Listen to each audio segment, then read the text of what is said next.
I'm doing a 3-day water fast, and I was doing it with my wife up until this morning.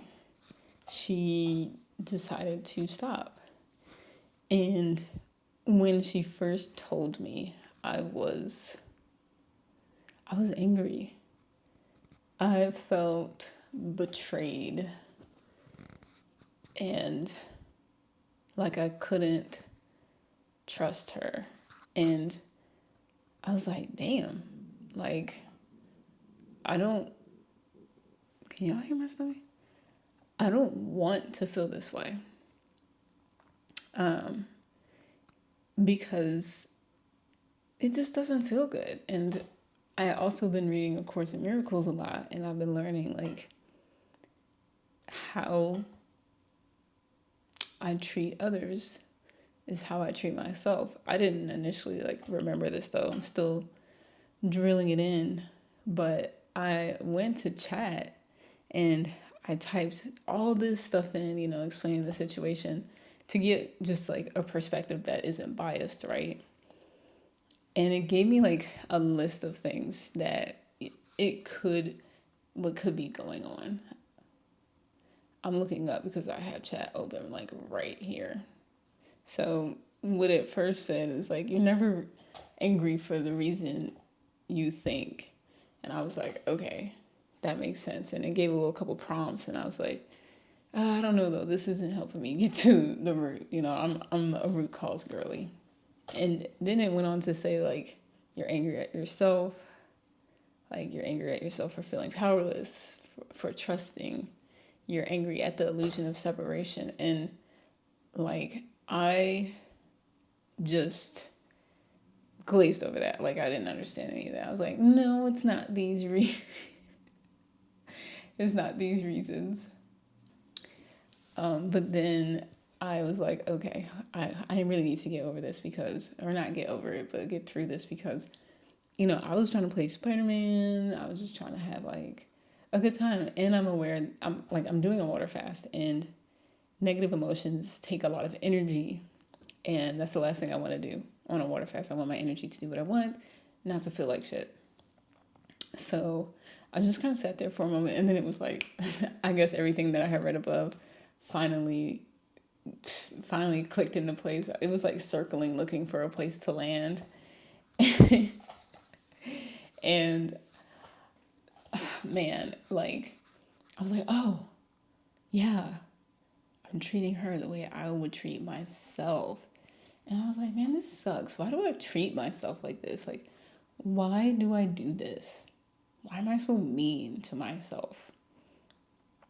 And so I went back to chat and was like, type. Like, here's what's going on. I figured it out. Like, this is how it would feel if I broke it. So I was projecting it onto her because I didn't want to deal with it. And I was like, can you help me like figure out, using A Course in Miracles framework, like how to not feel this way? Like, I'm tired of judging myself so harshly to the point that I'm using my good energy that I've harnessed through either meditation or food, whatever it may be, and then just wasting it on creating these negative emotions. Like, what the hell? The first thing chat gave me was a quote from the book. As you see him, you will see yourself. As you treat him, you will treat yourself. And I was like, oh, Lord. Okay, I asked for this. Oh, and I also want to mention too, like, the time in between me reaching out to Chat GTP twice. I actually call my chat Soulless, so you might hear me say Soulless. Yes, I let chat choose its name. So, yeah, I reached out to Soulless twice. And in between there, I was like, okay, well, everything I've been learning is like all these emotions and negative feelings are not real. And anything besides love that I feel for a brother or sister is not real. So, like, let me give it to the Holy Spirit because I don't want this. And maybe they could just take it away. That was my thought. Like, but the Holy Spirit actually showed me the root cause that I was kind of struggling to see. And that's why I went back to chat and was like, whoa, okay. Now that I've given it over, given it to God, I now have some clarity on what's going on. And now I want to figure out how to not feel this way anymore.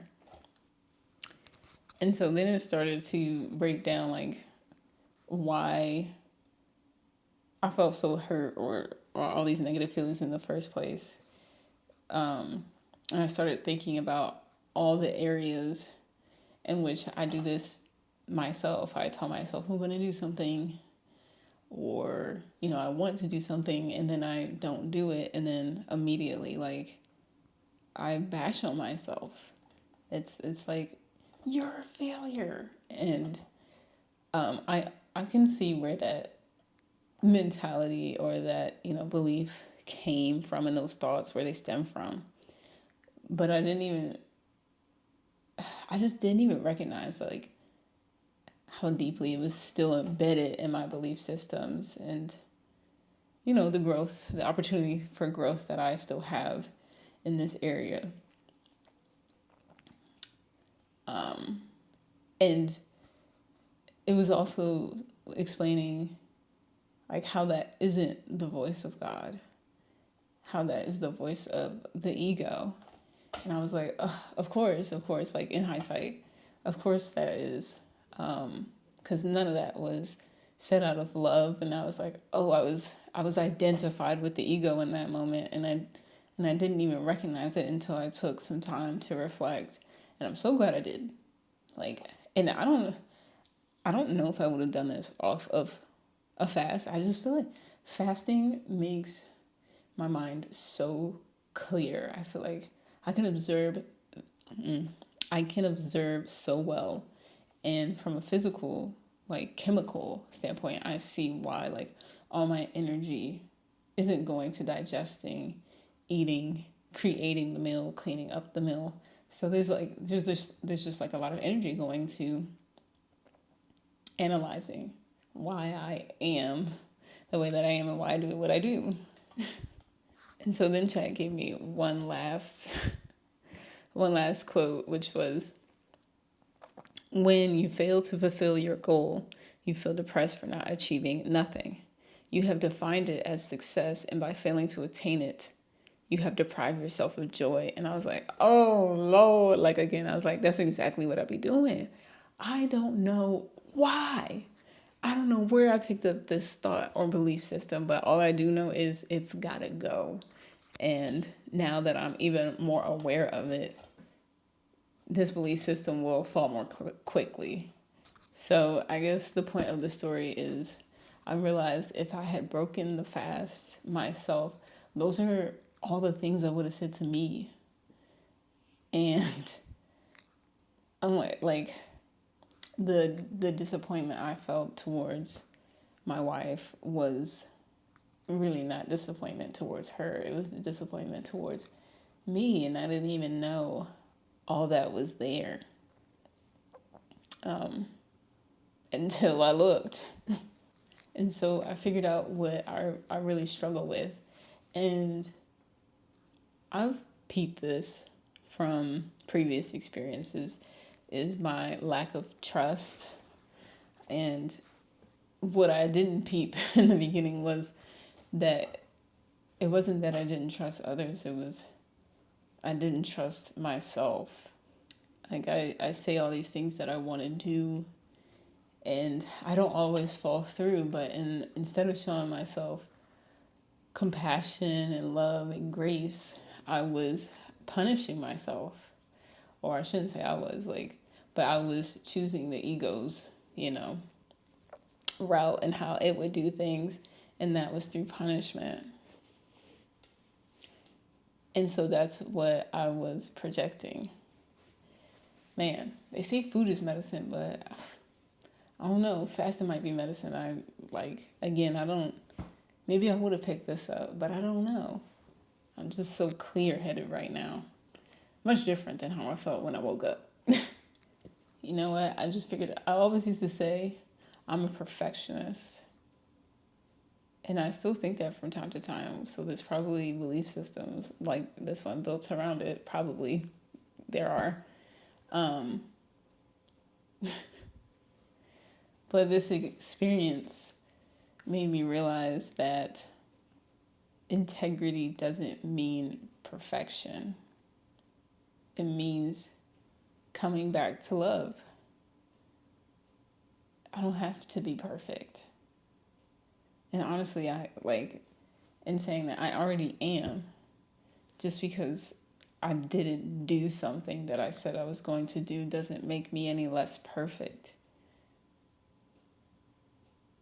So why am I punishing myself for something that isn't even happening, that isn't even real? Because I was falling for the illusion that the ego was putting up, but no more. You got your coins out of that, ego, but you ain't getting no more from me. I'm not putting no more energy into that. So the lesson of the day is, if you are frustrated or upset with someone, take a moment to consider, is this how you would treat yourself? And reflect on why. Because we don't heal ourselves by punishing ourselves into discipline, like I've been trying to do. Man, that's a hard lesson for me. Like, I keep finding it here and there, but I'm gonna learn it. We heal through gentle awareness and love. And I'm gonna just keep repeating that to myself until it sinks in, settles in as a new belief. Much love and happy healing.